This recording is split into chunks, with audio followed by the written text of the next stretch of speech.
오늘은 욥기 10강, 욥기 10장 말씀을 함께 나누고 기도하도록 하겠습니다. 욥기 9장과 10장은 욥의 친구 빌닷의 독설에 대한 욥의 답변입니다. 빌닷은 욥이 당하고 있는 고난의 이유가 죄 때문이다라는 이 고정적인 사고방식에 사로잡혀서 이 전통과 조상들의 말을 빌려서 욥을 비난합니다. 뿐만 아니라 욥의 자녀들이 이 강풍 때문에 한날 한시에 참변당한 것도 다 그 자녀들의 잘못 때문이며, 더욱이 아버지 욥은 그들의 죄를 알면서도 방관했기에 하나님의 진노를 샀다라는 식으로 말을 합니다.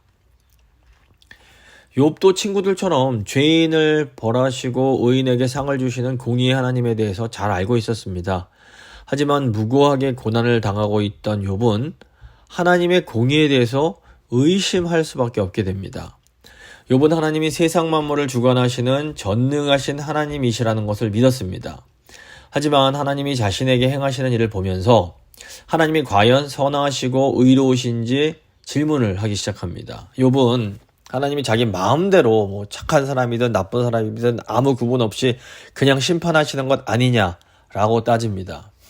이 욥의 말을 표면적으로만 보면 너무 거칠고 때론 너무 지나친 말처럼 보이기도 합니다. 하지만 욥이 하나님께 이렇게 따질 수 있는 것은 욥의 마음 깊은 곳에 하나님에 대한 강한 신뢰가 있었기 때문입니다. 하나님을 깊이 신뢰하는 사람만이 이렇게 깊은 고난 가운데서 정직하게 하나님 앞에 나아가서 자신의 마음을 다 쏟아낼 수 있기 때문입니다. 욥은 그래서 그 욥기 9장에서 하나님의 의로우심에 대해서 이렇게 질문하며 반항합니다. 절대적으로 의로우신 하나님의 기준으로 인간을 들여다본다면 도대체 어떤 인간이 의로울 수 있겠느냐라고 말하는 겁니다. 절대적으로 의로우신 하나님께서 인간을 죄인이다 라고 하시면 도대체 누가 아니라고 정할 수 있겠느냐라는 겁니다. 하나님의 의로움에 대한 욥의 질문은 우리에게 도대체 하나님의 의로움이라는 것이 무엇인지를 이제 고민하게 합니다. 우선 욥이 질문을 제기한 것처럼 하나님이 자신의 의로움을 나타내시기 위해서 인간을 불의하게 만드신 것이 아니냐, 이제 이런 그 질문에 대해서 그렇지 않다는 것을 저희가 기억을 해야 됩니다.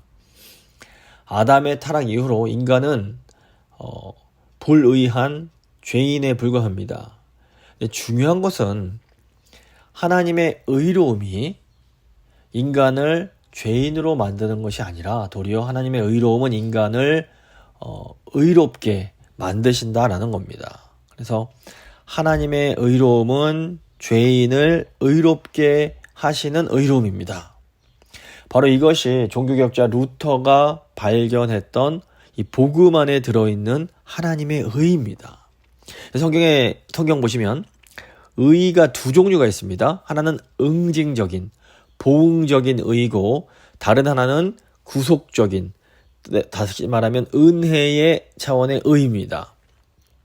그러니까 응징적인 의는 그 죄인을 심판하고 벌주는 정의에 속한 의입니다.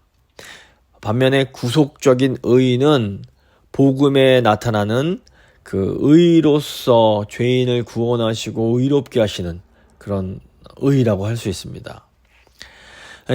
욥의 친구들은 이 정의에 속하는 응징적인 의밖에 알지 못했습니다. 그래서 마틴 루터도 처음에는 이 하나님의 의가 이런 응징적인 의밖에 없다고 생각을 했습니다. 그래서 욥이 했던 것처럼 사람이 아무리 노력해도 하나님의 그 절대적인 의에는 미치지 못하는데 도대체 어떻게 하란 말인가 하면서 너무너무 괴로워했습니다. 이렇게 너무나 괴로워하는 중에 루터가 로마서 안에서 또 다른 하나님의 의가 있구나 라는 것을 발견하게 됩니다. 로마서 3장 21절 22절 보시면, 이제는 율법 외에 하나님의 한 의가 나타났으니 율법과 선지자들에게 증거를 받은 것이라. 곧 예수 그리스도를 믿음으로 말미암아 모든 믿는 자에게 미치는 하나님의 의인이 차별이 없느니라. 바로 이 의가 복음에 들어있는 믿음으로 죄인을 의롭게 하시는 구속적인 의였습니다. 로마서 1장 17절 보시면 복음에는 하나님의 의가 나타나서 믿음으로 믿음에 이르게 하나니 기록된 바 오직 의인은 믿음으로 말미암아 살리라 함과 같으니라. 욥의 친구들은 구속적인 의에 대해서는 전혀 알지 못했습니다. 그래서 이 정의의 차원, 응징적 차원의 의로만 욥을 판단하고 정죄합니다. 하지만 욥은 아무리 생각해도 이 응징적인 의가 전부일 수 없다라고 따집니다. 그래서 욥이 이 고난받으면서 고민하는 이것이 장차 복음을 통해서 나타나게 될 이 구속적 의를 미리 좀 이렇게 보여주고 기대하게 하고 그 구속적 의가 나타날 수 있는 길을 마련하고 있다고 볼 수 있습니다. 이 세상에는 분명히 그 정의적 차원의 응징적인 의가 존재합니다. 그래서 죄를 지으면 벌을 받게 되고 선을 행하고 의를 행하면 상을 받게 됩니다. 하지만 죄로 인해 모든 것이 타락해버린 인간의 삶은 단순히 응징적인 의로만은 설명할 수 없는 아주 복잡함과 모호함이 있게 됩니다. 그래서 욥의 항변이 이제 그 하나님에 대한 그 항의가 이 한편으로 이해가 되면서도 너무 지나치다 이렇게 생각이 될 수 있는데 이것은 그 응징적인 의로만은 인간의 그런 복잡한 삶을 절대로 다 해석할 수 없음을 보여주는 것이다라고 볼 수 있습니다. 그래서 욥기 9장에서 욥이 도대체 어떻게 하면 자신이 좋겠냐라고 하면서 세 가지 대안을 제시하는데 첫 번째 대안이 이제 그러면 과거의 일을 다 털어버리고 기운을 차리고 일어나면 되겠느냐 이렇게 말을 합니다. 하지만 욥의 고난은 뭐 단순히 소유를 잃어버리고 자녀가 죽은 그런 차원의 고난이 아니었습니다. 욥의 이 고난의 중심에는 죄인을 심판하시는 하나님의 공의, 즉 하나님의 의에 대한 깊은 회의가 있었기 때문에 이건 그냥 뭐 이렇게 덮고 넘어갈 수 있는 일이 아니었던 겁니다. 두 번째 대안은 양심을 깨끗하게 하는 겁니다. 욥은 지금 상황을 보면 자신이 아무리 자신을 양심을 깨끗하게 만든다 해도 하나님이 결국 자신을 또다시 더러운 곳에 쳐넣으실 것 같다라고 하면서 지금 내가 양심을 깨끗하게 하는 것도 별 소용이 없어 보인다 말을 합니다. 셋째로 욥이 제안하는 것이 이제 중보자입니다. 결국 욥은 하나님과 자신 사이에 손을 얹고 정의로운 판결을 해줄 중보자가 계시기를 간절히 소망합니다.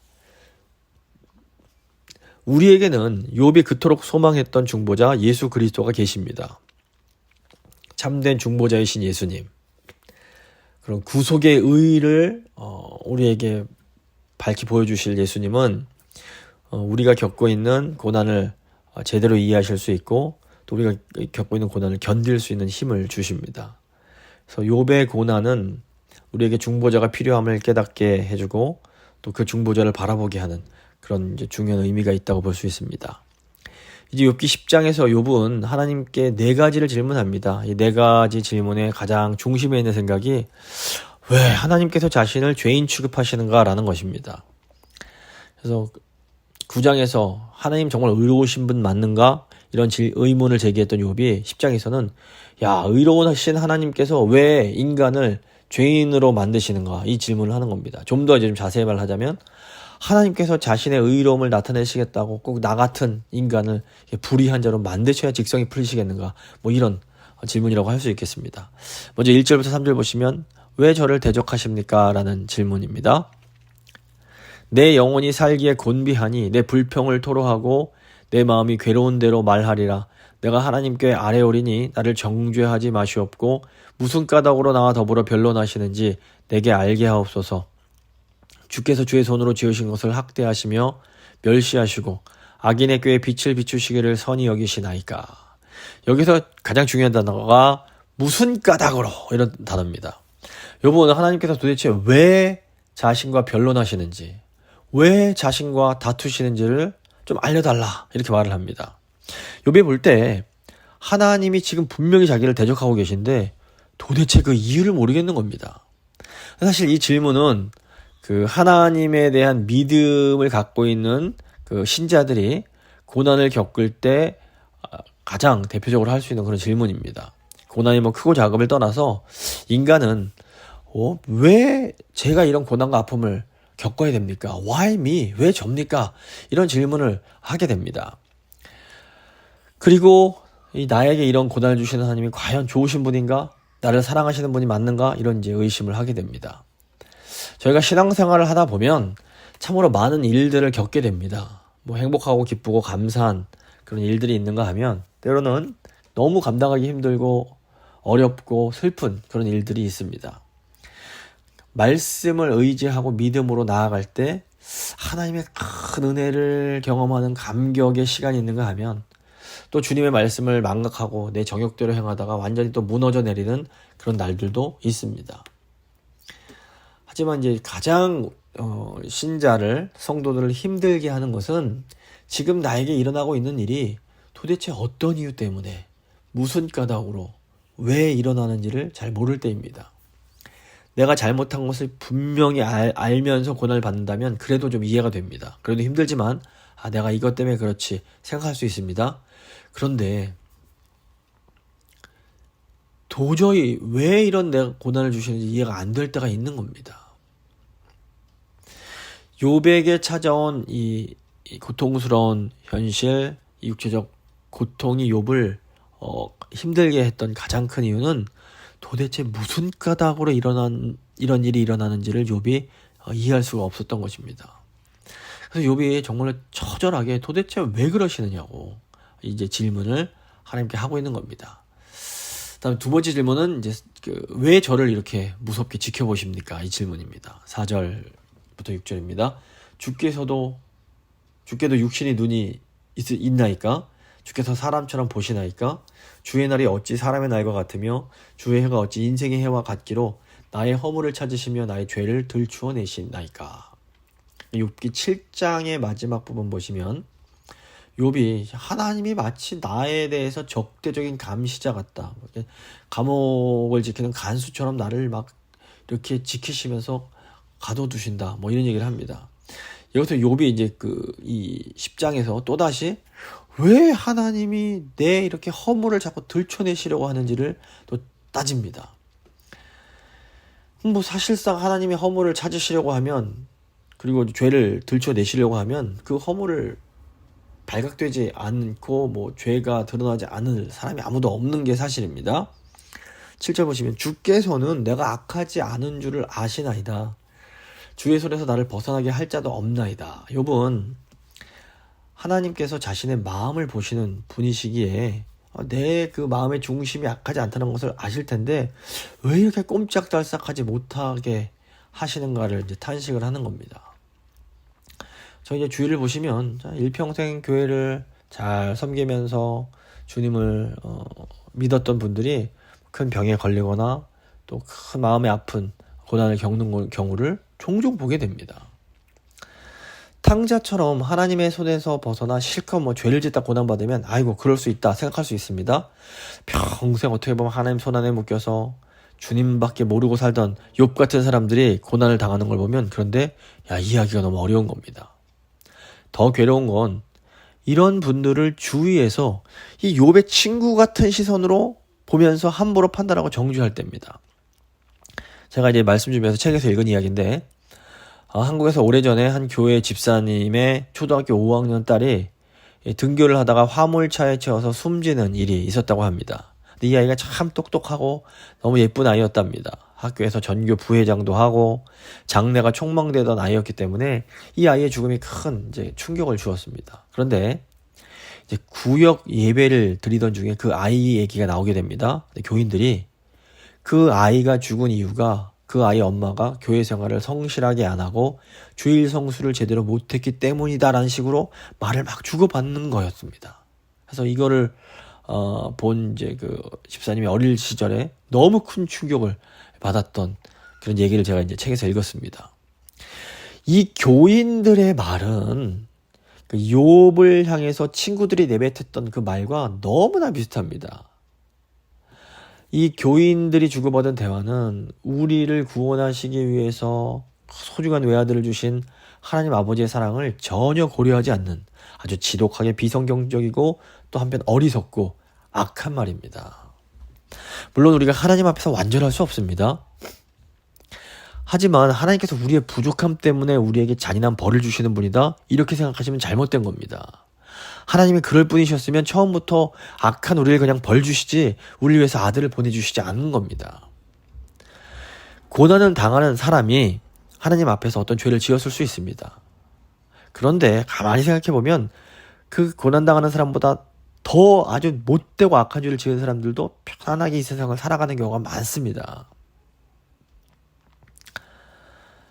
우리 자신을 들여다보기만 해도 고난당하는 분들과 별 차이가 없습니다. 또 우리가 고난당하는 분들보다 더 큰 죄를 지었을 경우도 되게 많이 있습니다. 그런데 정작 지금 우리는 그렇게 큰 고난을 당하지 않을 수가 있는 겁니다. 물론 하나님이 사랑하시는 자녀인 우리를 때로 징계하실 수 있습니다. 하지만 그럼에도 불구하고 성도가 당하는 고난에는 우리가 다 이해할 수 없는 부분이 있다는 것을 항상 기억해야 됩니다. 그래서 그리스도인들은 누가 당하는 고난이든지 간에 그 고난에 대해서 함부로 판단하거나 함부로 말해서는 절대로 안 됩니다. 그래서 마음속으로라도 어떤 우리 가족이나 우리 교인들이 아는 사람들이 고난을 당할 때 저거 다 신앙생활 제대로 못해서 그래. 다 우리가 모르는 어떤 죄를 지어서 그래. 이런 생각 가지시면 안 되는 겁니다. 결국 사람의 죄에 대해서 판단하고 심판하실 수 있는 분은 오직 하나님 한 분밖에 없습니다. 그래서 우리가 해야 하고 할 수 있는 것은 무엇인가 하면 누가 어떤 이유로 고난을 당하든지 간에 그 고난을 당하는 사람과 함께 울고 또 함께 그분과 이렇게 기뻐하는 것, 그것이 저희가 할 수 있는 최선의 것이고 하나님이 우리에게 원하시는 것입니다. 이제 8절부터 17절 보시면 욥이 왜 저를 지으셨습니까? 라는 또 긴 질문을 하게 됩니다. 8절 보시면 주의 손으로 나를 빚으셨으며 만드셨는데 이제 나를 멸하시나이다. 기억하옵소서. 주께서 내 몸 지으시기를 흙을 뭉치듯 하셨거늘 다시 나를 티끌로 돌려보내려 하시나이까. 욥은 하나님께서 자신을 창조하신 창조주라는 것을 믿었습니다. 근데 욥이 나를 창조하신 분께서 왜 이제 나를 멸하라 하십니까? 라고 말하면서 하나님이 그동안 저를 지켜주시지 않았는가 이렇게 얘기를 합니다. 욥은 하나님 손에 달려있는 자신의 운명을 어떻게 보면 토기장의 그릇에 비유해서 고백을 합니다. 욥은 하나님만이 자기를 지으실 수도 있고 또 자기가 지으신 것을 또 멸하실 수도 있는 분이다라고 고백을 하면서 진흙그릇 같은 자신이 이제 곧 깨어질 것 같은 그런 처지에 있다라고 말을 합니다. 이렇게 불평하는 중에도 욥이 자신을 빚으신 그 손이 바로 하나님이심을 고백하면서 지금까지 자신의 전생애를 인도해 오신 주님께 자신을 기억해달라라고 간구를 합니다. 욥의 고백 속에 불평과 간구와 감사가 다 들어있는 것을 저희가 보게 됩니다. 10절, 11절 보시면 주께서 나를 젖과 같이 쏟으셨으며 엉긴 젖처럼 엉기게 하지 아니하셨나이까. 피부와 살을 내게 입히시며 뼈와 힘줄로 나를 엮으시고 생명과 은혜를 내게 주시고 나를 보살핌으로 내 영을 지키셨나이다. 여기 생명과 은혜는 이 세상과 인간을 창조하신 하나님의 그 속성을 보여주는 단어입니다.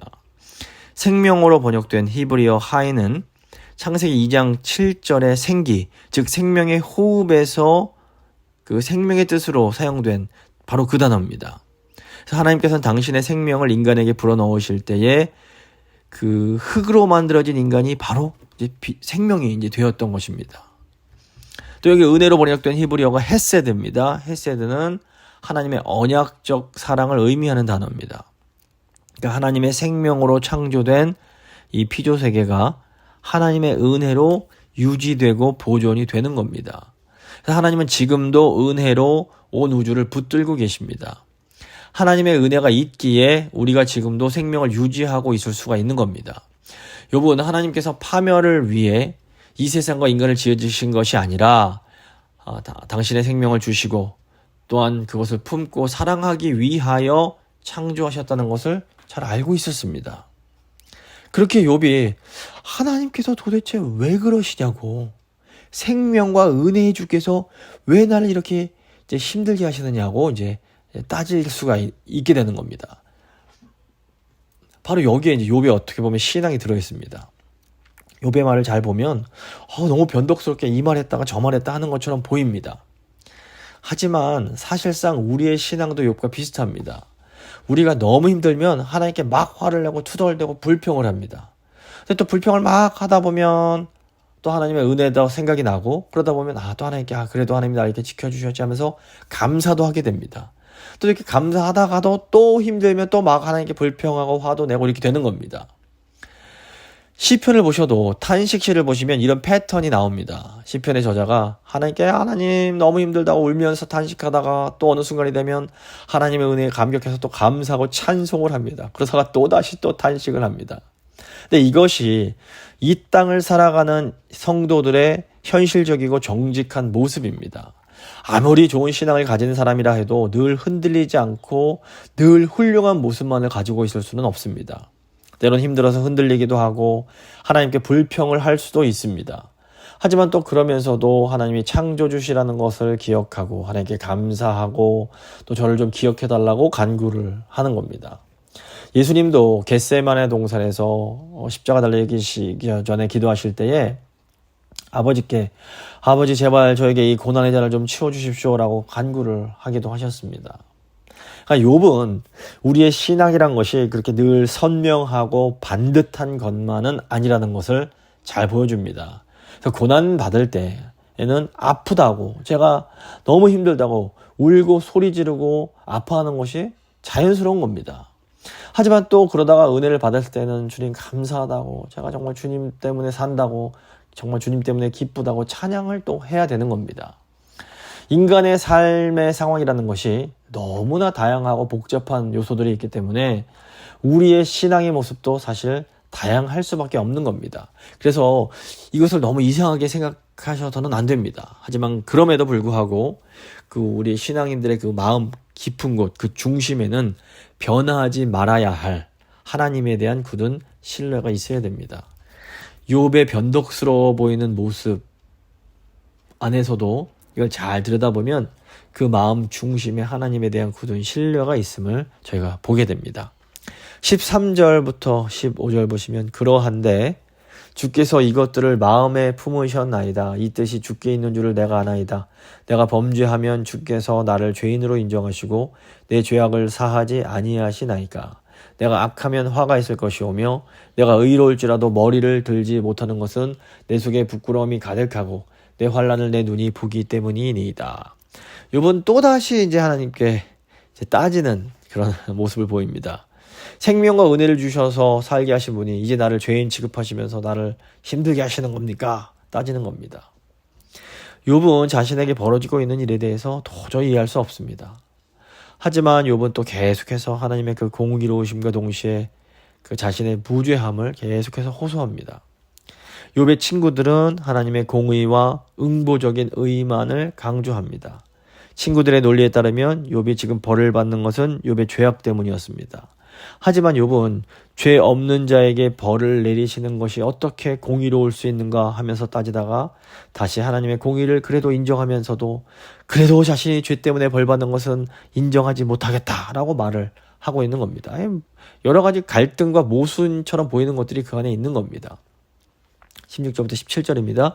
내가 머리를 높이 들면 주께서 젊은 사자처럼 나를 사냥하시며 내게 주의 놀라움을 다시 나타내시나이다. 주께서 자주자주 증거하는 자를 바꾸어 나를 치시며 나를 향하여 진노를 더하시니 군대가 번갈아서 치는 것 같으니이다. 욥이 지금 하나님이 자기를 막 사냥하는 것처럼 그 사자가 사냥하는 것처럼 막 자기를 공격하시고 막 군대가 자기를 공격하는 것처럼 무섭게 공격하고 있다라고 따집니다. 욥기 1장과 2장 보시면 정말로 욥은 잘못한 것이 없었습니다. 그러므로 욥이 친구들이 바로 이게 너 죄 때문에 네가 이렇게 어려움에 당하는 거다, 벌을 받는 거다라는 이 공격에 지금 강하게 반발하는 것은 지극히 정당한 것입니다. 만약에 욥이 친구들이 막 말한 것을 듣고 맞아요 다 제 죄 때문이다, 죄 때문에 제가 벌 받는 겁니다 이렇게 인정을 해버렸다면 어땠을까요? 잘 생각하실 때 만약에 욥이 이런 순응적인 행동을 했다면 이런 행동이야말로 욥이 하나님께 범죄하는 것이었습니다. 왜냐하면 욥이 자신의 잘못을 인정한다는 것은 욥이 하나님 앞에 자신의 양심을 속이고 거짓 자백을 하는 것이기 때문입니다. 그래서 어떤 의미에서 볼 때 욥은 극심한 고통 속에서 하나님을 진실로 사랑하는 양심적인 신앙인으로서 최선을 다해서 자신의 신앙을 지키고 있는 것이라고 또 볼 수도 있습니다. 18절에서 22절 보시면 왜 저를 죽이시지 않습니까? 라는 그런 질문을 합니다. 결국 고통 중에 있던 욥은 마지막으로 그냥 저를 죽이시지 왜 이런 고통을 겪으면서 못 볼 것을 보면서 살게 하십니까? 라는 겁니다. 18절 19절 보시면 주께서 나를 태에서 나오게 하셨으면 어찌함이니까 그렇지 아니하였더라면 내가 기운이 끊어져 아무 눈에도 보이지 아니하였을 것이라 있어도 없던 것 같이 되어서 태에서 바로 무덤으로 옮겨졌으리이다. 욥기 3장 보셔도 욥이 자기의 태어난 날을 저주했었습니다. 근데 그렇다고 해서 욥이 자신의 생명을 하찮게 여기는 사람인가? 결코 그렇지 않습니다. 욥이 지금 보면 감히 자신이 자살할 생각을 하지 못합니다. 생명이 자신의 것이 아니라 하나님의 것임을 알고 있기 때문입니다. 지금 자신의 삶이 너무나 고통스럽기 때문에 차라리 태어나지 않은만 못한 것 아니냐고 지금 따지는 거는 있지만 그래도 욥은 생명을 굉장히 귀하게 여기는 그런 사람입니다. 20절, 22절 보시면 내 날은 적지 아니하니까 그런즉 그치시고 나를 버려두사 잠시나마 평안하게 하시되 내가 돌아오지 못할 땅 곧 어둡고 죽음에 그늘진 땅으로 가기 전에 그리하옵소서. 땅은 어두워서 흑암 같고 죽음에 그늘이 져서 아무 구별이 없고 광명도 흑암 같으니이다. 요즘 삶에 찾아오는 너무 큰 고통 때문에 극단적인 선택을 하는 사람들이 점점 많아지고 있습니다.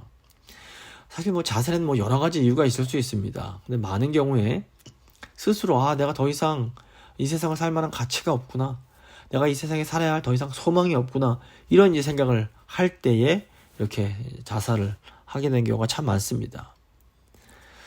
하지만 욥은 이 극심한 고통 가운데서도 하나님께서 지으신 생명의 가치를 결코 가볍게 여기지 않습니다. 또 욥은 자신이 이 세상에 살아야 될 소망이 없다라고 생각하지도 않습니다. 그래서 어찌하여? 라고 물으면서 거칠게 따지는 욥의 모습 속에는 아무리 힘들어도 아직 욥의 인생이 끝날 때가 아니라는 그런 암시가 그런 모습이 이제 들어있다라고 볼 수 있습니다. 말씀을 마무리 짓도록 하겠습니다. 모든 것이 너의 죄 때문이다. 너의 모든 고난은 너의 잘못이다. 너의 자녀들이 죽은 것도 다 그 아이들이 잘못했기 때문이다. 라는 이 친구 빌닷의 잔인한 말에 대해서 욥이 그렇지 않다라고 아주 강력하게 저항합니다. 이 저항의 과정에서 욥은 거친 모습으로 하나님께 질문하고 따집니다. 욥이 하나님이 의로우신 분입니까? 질문하고 왜 자신을 죄인 취급하십니까? 라고 따집니다. 하지만 이런 모든 거친 말들의 그 가장 중심에는 창조주 하나님에 대한 깊은 신뢰가 들어 있습니다.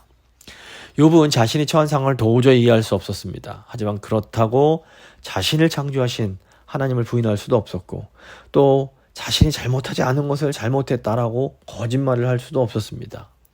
욥이 할 수 있는 것은 그저 그 친구들의 그런 거짓된 공격에 끝까지 버티면서 하나님께 묻고 따지며 간구하는 것뿐이 없었습니다. 이 부흥적 정의관에 갇혀서 자신을 공격하는 친구들의 말에 완강하게 저항하면서 하나님을 붙들고 늘어지는 욥의 모습은 이 고난의 시대에 그리스도인들이 어떻게 살아가야 될지를 보여주는 그런 모델의 역할을 하기도 합니다. 사실 이제 그 창세기에 나오는 노아가 오랫동안 방주 지을 때에도 주변 사람들이 노아를 많이 비웃고 뭐라 했을 겁니다. 또 아브라함이 하나님 말씀만 듣고 아무 연고도 없는 저 가나안 땅으로 들어올 때에도 주변 사람들은 아마도 아브라함을 비웃었을 수 있습니다. 또 예수님이 이 땅에 오셨을 때에도 어떤 이런 잘못된 율법주의적 시각에 갇힌 사람들은 예수님을 매도하고 공격을 했습니다. 하지만 결국 하나님은 욥을 인정하시고 노아를 인정하시고 아브라함을 인정하시고 예수님을 십자가에서 부활하게 하심으로 인정해 주셨습니다. 그래서 우리가 가는 믿음의 길이라는 것이 사실은 참으로 외로운 길일 수 있습니다. 예수님도 이 생명으로 가는 길, 예수님을 따르는 길이 좁고 협착한 길이다 라고 말씀하셨습니다. 하지만 저희가 가야 될 길은 그럼에도 불구하고 이 길밖에 없습니다. 그래서 저희가 끝까지 신실하게 주님께서 우리에게 가라고 하신 이 길 잘 갈 수 있도록 주님 저에게 힘을 주십시오. 한번 간절히 기도하도록 하겠습니다.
살아계신 하나님 감사합니다. 저에게 예수님을 보내주셔서 하나님의 의의가 무엇인지를 깨닫게 하신 건 너무 감사합니다. 저희 중보자 되시는 예수님께서는 하나님과 저희에게 손을 얹고 정직하게 판단해 주시는 분이십니다. 저에게 예수님이 있다는 것에 참 감사드립니다. 주님, 하지만 그럼에도 저희가 겪는 고난은 너무 힘들고 어렵습니다. 주님, 저희를 불쌍히 여겨주시고 날마다 성령을 부어주셔서 이 어려운 시대에 이 고난을 믿음으로 잘 이기며 인내하며 나아갈 수 있도록 우리 주님 가셨던 그 길을 끝까지 잘 따라갈 수 있도록 주님 저희를 붙들어 주시옵소서. 주님 은혜 감사드리며 귀하신 우리 주 예수 그리스도의 이름으로 기도합니다. 아멘.